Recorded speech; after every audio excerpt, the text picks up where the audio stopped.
Artwork, critiques, Photoshop files, and reference sheets are all available on my Patreon. Well, hello there guys and girls, I hope you're all doing well. My name's Mikey, welcome back to my room. It's time for another tutorial. And today we're going to be continuing on with our series of squish and skindentation lessons by taking a look at other ways that the softer bodies for your own anime and manga drawings can be squished under different pressures or pressed flat against surfaces, such as an anime girl who's leaning or pressed up against a glass or windowed surface, and how we can describe that using some basic shapes to keep things nice and simple while still ideally having stuff look correct. So if you're following along at home, I've got a scrap of paper here to rest my hand on, a super cheap disposable mechanical pencil as ever, you don't need to wait for the good stuff to crack on, and a number of sheets of paper laid down here to give myself a nice surface to work on. Now I'm going to go ahead and we're going to have a very rough, loose design going on just so that we can focus on the squishy parts today. So I do apologise if this is a little bit rough, but as long as we get the idea across, hopefully we're going to be alright.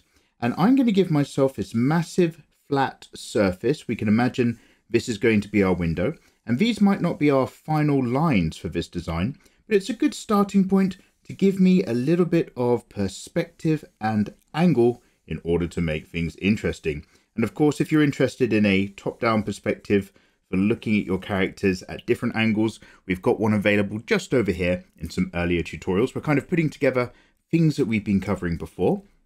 And what I want to do is imagine that I've got an anime character up here who's being pressed up against the glass for whatever reason. Maybe she's just very excited about what's on the other side of this particular pane of glass or this window and just squeezed all up and against it for having a look. But also this is going to be very useful for maybe if you're describing your characters in showers and bathroom scenes as well. Really whatever your mind can come up with. Now the first thing I'm going to squish is going to be the face up against the glass side on.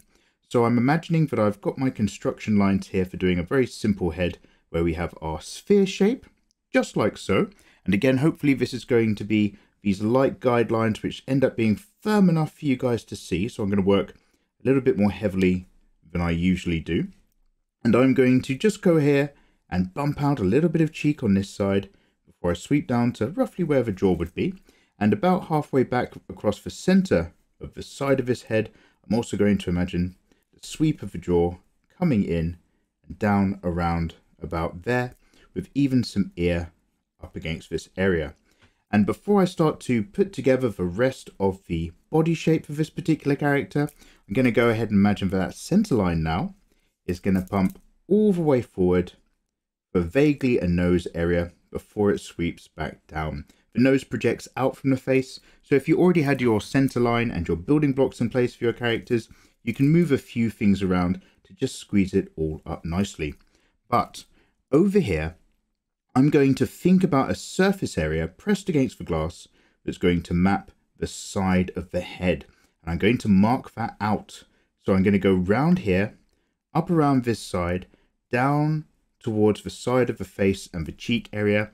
And I'm going to squish in like this right into the cheek to imagine that this whole zone here is being pressed flat up against this glass surface and that the rest of the body is coming back and away from there. So we've got our first bit of squish. We've got some cheek pressed on sideways. And now I'm going to look down towards this body and start to make things taper away. And we'll have some other areas squished up against the glass as well. So I'm going to just have a neck that vaguely comes away around about here, heading off away from us. I'm just imagining a cylinder, but we're only seeing one part and the bottom area as it connects to the body. I'm still going to have a shoulder line right back over here, something like so, that helps me describe the top half of the torso. And although I like to use a big spherical egg shape to help with torso things, I'm also going to give myself a tiny quick rectangular box just to help myself with the distance and foreshortening, just as a very light guide. Don't worry too much about this, but I'm just going to pop a shape that comes away like that, so the bottom of this is further away from the glass surface than the top. And then now I can drop down and fill in that egg shape, knowing that this is vaguely the chest and rib cage area, sweeping back up and around like so. Something like that. And I might have the spine of this character sweeping all the way back down here and then shooting right off and back as that angle continues down and away, which means the hips area of this foreshortened shape are going to appear somewhere back behind everything else, like so. And the center line of this chest area is going to come down the neck, pop forward a little bit for where the collarbones are, sweep all the way down, and then become the tummy area, which is suddenly going to tuck in and under, disappear down towards the middle of the privates of the torso, vaguely a super shallow V that comes in there and there. But we're not going to see too much of this. This is just to help me understand the body construction being correct for the rest of everything else, which is probably going to cover all of this in front. So let's go back over here. I'm going to imagine we've got our shoulder circle, one just over here, and then another just over here somewhere as our guide. I'm going to sweep down for that collarbone action I was mentioning earlier. Let's go here, just a V, right down to that front line that sweeps back and up towards the top of the shoulders. We're going to see right across the back here and down here for this character. And I'm still going to imagine that we've got a line that sits on the chest below those shoulder circles, and that's where the chest and boob area is going to start from. But in this example, we're going to have things very squeezed as well. So I'm going to give myself two very generous elliptical shapes, which are going to be a little bit more taller than they are wide, to represent the idea that we've got some nice, soft, generous bosom being squeezed up against the glass for this character. I'm going to just drop one shape vaguely over here. Let's just firm that up just a little bit for you guys. And then a similar one I'm going to put a little bit lower, because when it comes to boobs being pressed against glass for various situations and circumstances, once they press in and squeeze, it's going to happen and stick into place wherever they happen to be sort of flopping or swinging around at any time. So you don't have to make it perfectly symmetrical, as long as the mass of the boobs, the amount of quantity that's getting squeezed, still looks relatively even. Now, this is just a guide for one idea of things. Obviously, there's all types of body types and all sorts of uneven and interesting boobs. Everything's valid, don't worry about it. But hopefully this guide's just going to help you understand how to construct them flattened against glass to really sell the idea that your characters are squishy and organic. So now I'm going to, just like this, imagine some flat areas. And because we're looking slightly down in this composition, I'm going to make sure that we're seeing a lot of the top of the boob that's not flat against the glass into this cleavage. And then the rest of a flattened area might be part of a sphere here. I'm going to sweep down just like this.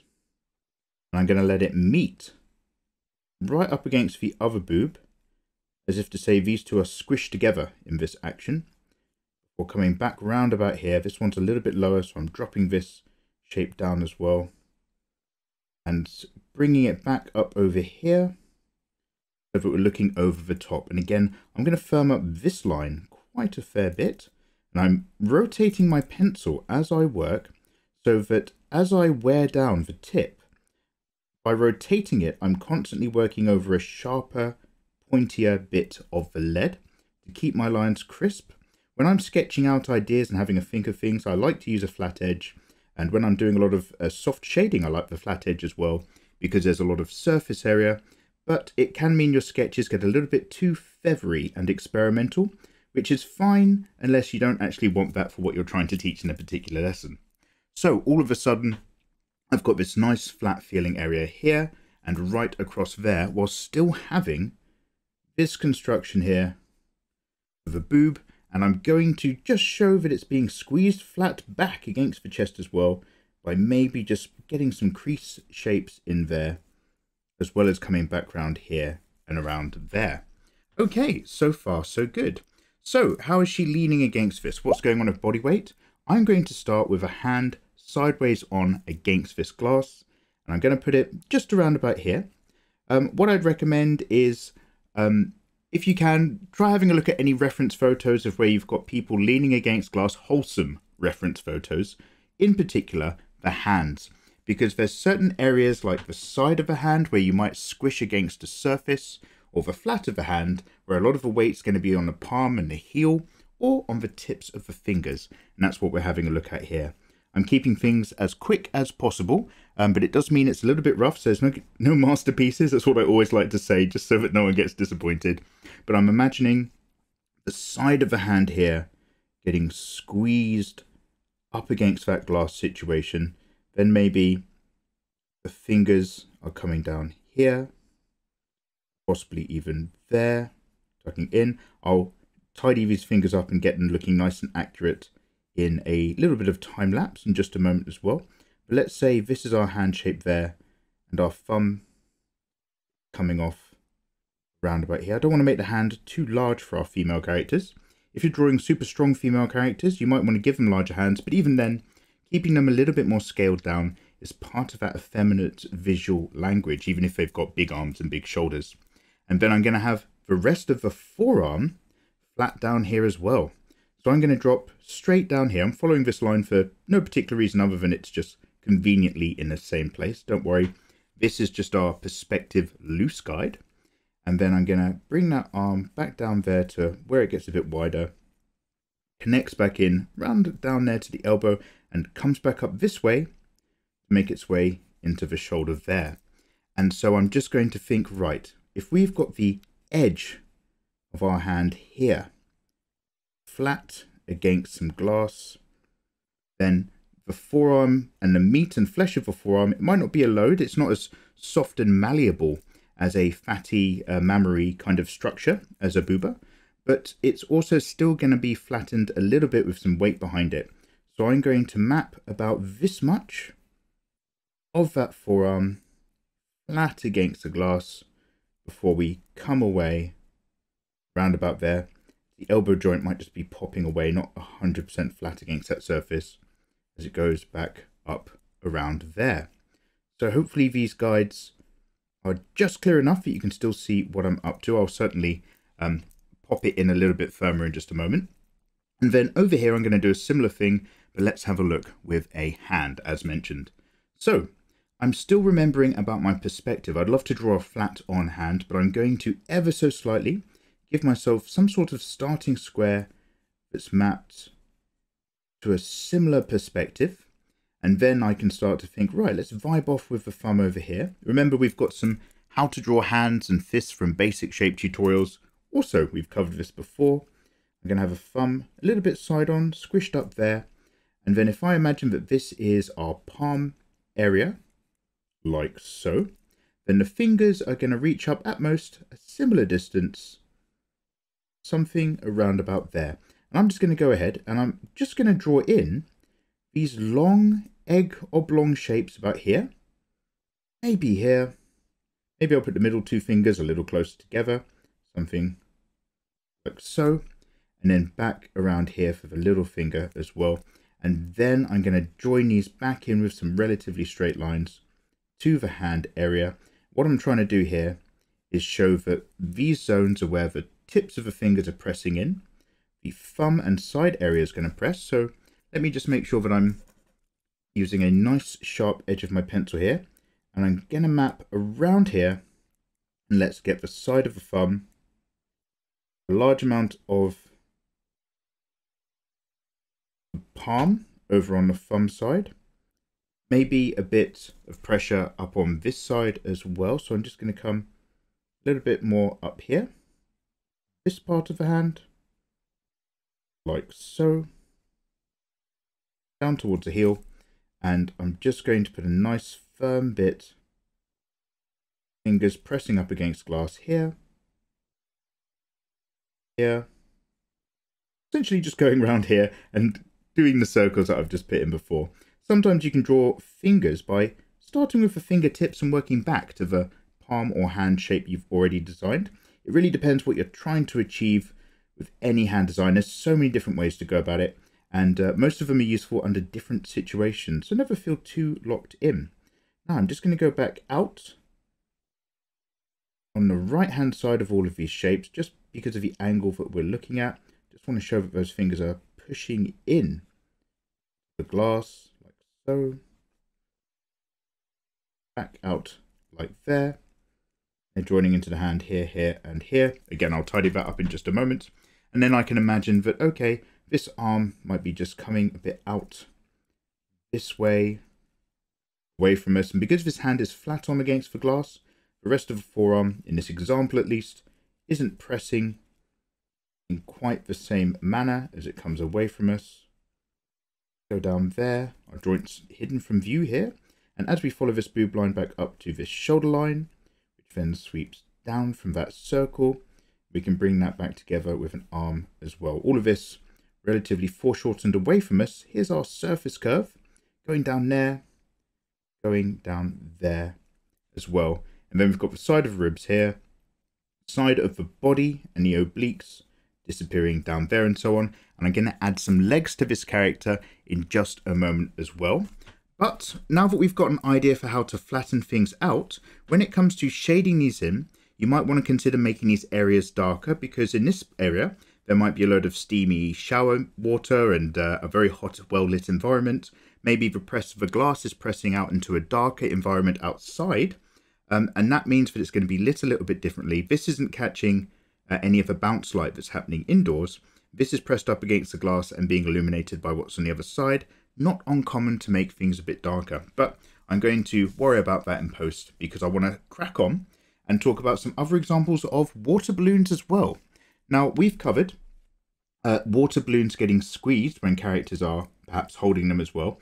And I just want to expand that with an example of when you've got a character who maybe has two water balloons whilst they're leaning back and we're looking down and squeezing those water balloons as part of a birthday party.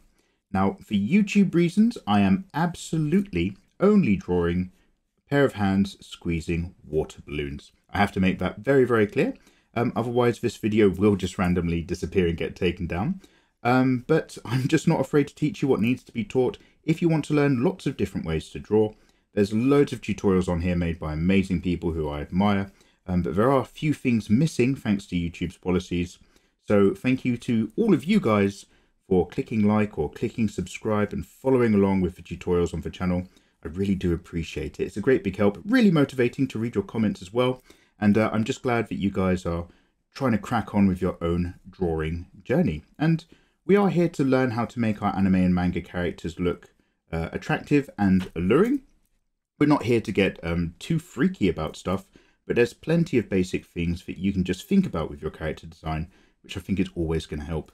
So when you have a character leaning back, and by the way, we've done a natural boobs tutorial as well. Again, the playlist is over here. Go check it out because we cover just a lot of mapping basics there.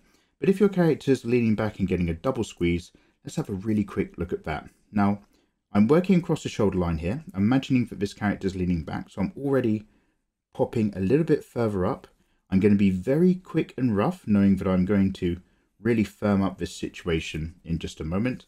And I'm imagining that their whole chest area, as everything leans back away from us, something like this, which means their collarbone line is going to look relatively level from our perspective as we reach back up into the shoulders.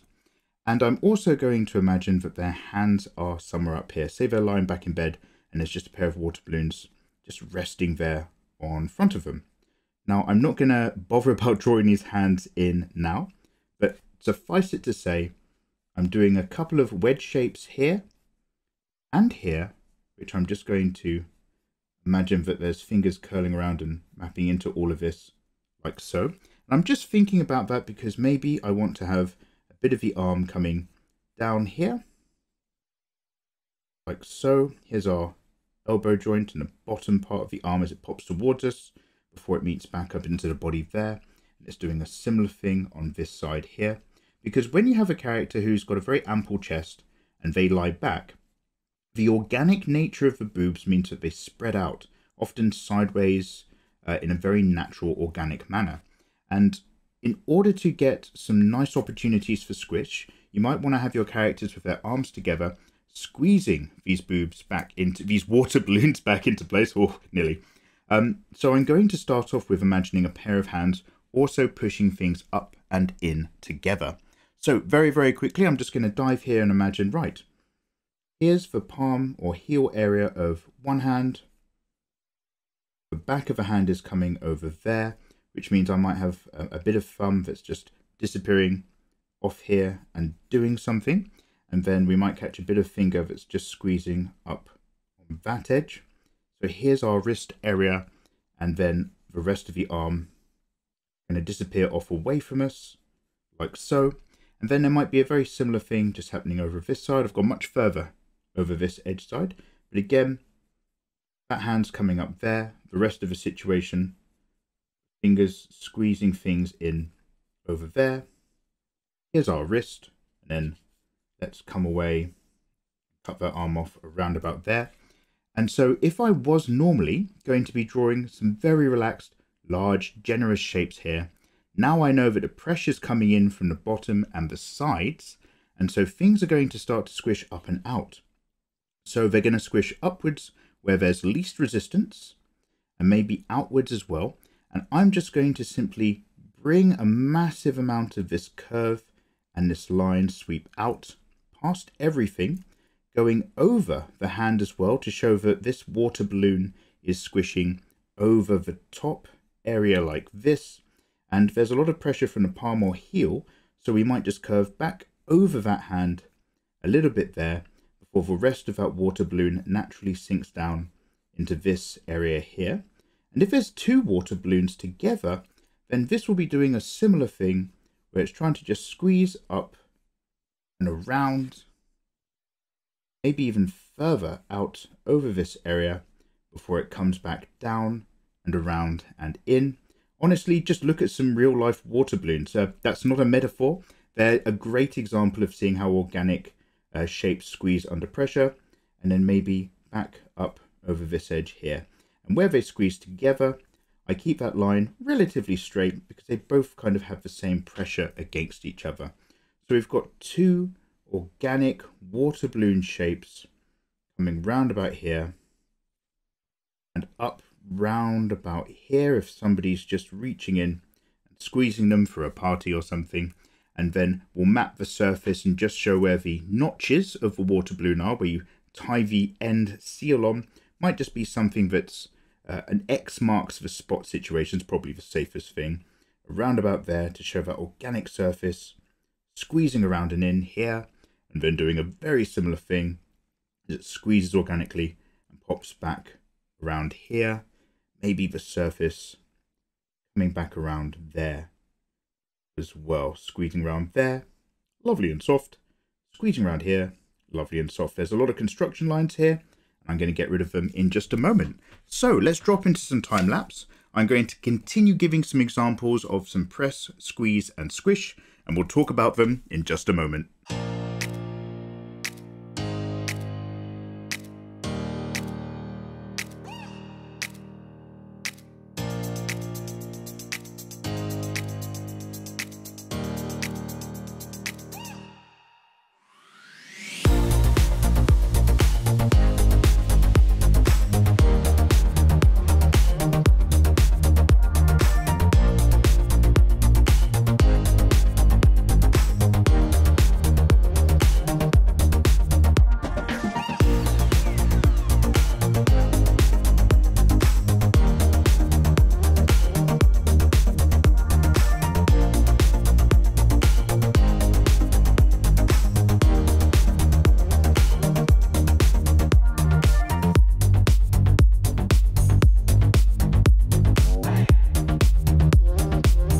Hey there guys, and welcome back. So yeah, hopefully you can see now that we've firmed up this entire sheet. And by the way, if you'd like to grab a copy of all of this for your own artwork, as well as every single other sheet we've done in my tutorial series, you can grab that for just $1 over on Patreon, links below. Thank you very much for any support.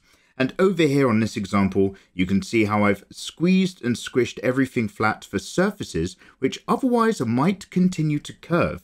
And how much we decide to flatten these things out, I've really clearly marked out these areas now, is going to tell the story of how much pressure and weight is leaning onto these surfaces and how organic and soft these areas otherwise might be. Some pads for the tips of the fingers, a little bit around the bottom of the palm, and of course if we've got some cleavage sticking together here, this whole surface flattened area can actually be one shape with no dividing line to really give the idea that things are mashing around. Now, I'm certainly going to darken up these areas for an image. In fact, you've probably already seen the thumbnail to this video, just to help clarify how you can change the lighting for areas of your characters that might be pressed up against glass. And over here, where we clearly have what is a pair of water balloons. As you can see here, I've got the knotted ends of these water balloons being squeezed from a POV perspective over somebody who might be laying back. These water balloons, when they're not supported by bras and so on, are organically sweeping outwards, out across either arm, and just following out the path of least resistance. So if we're going to give some pressure coming in from underneath on both hands to squeeze things together on these water balloons, you can start to see how these organic shapes deform, but still look very visually appealing. And again, what I've done here, as well as on this example of these two ladies here, just to give you an idea of how things can just squeeze in, is that where I've got things quite tight and facing towards us, I've actually gone very thin and very light with the dividing line, just again to sell that story of things smushing. Over here, I've just done it over the top of this boob area, as these boobs are getting pushed up and kind of resting down on top of these for a slightly taller female character against a slightly shorter one. And here I just wanted to give some examples of where we're mapping that flatness against a glass window, but also while still remembering what we've learnt in our other squish and skin dentation tutorials about things squeezing out the sides for tight materials and clothing. So guys, you've probably seen a load of names on screen just now. Those are, of course, my delicious patrons on Patreon. Links, of course, below. Again, they're the reason why I'm actually able to continue to make free drawing tutorials for you lovely people over on YouTube, because I just want to convince everybody to have a go at drawing. I love it. You might like it as well. I'd encourage you to pick up a pencil and see what you can do. Their support, and maybe yours, is what makes all of that possible. So guys, let me know what we're going to be drawing next time around. Get in the comments, and I'll see you then. Take care.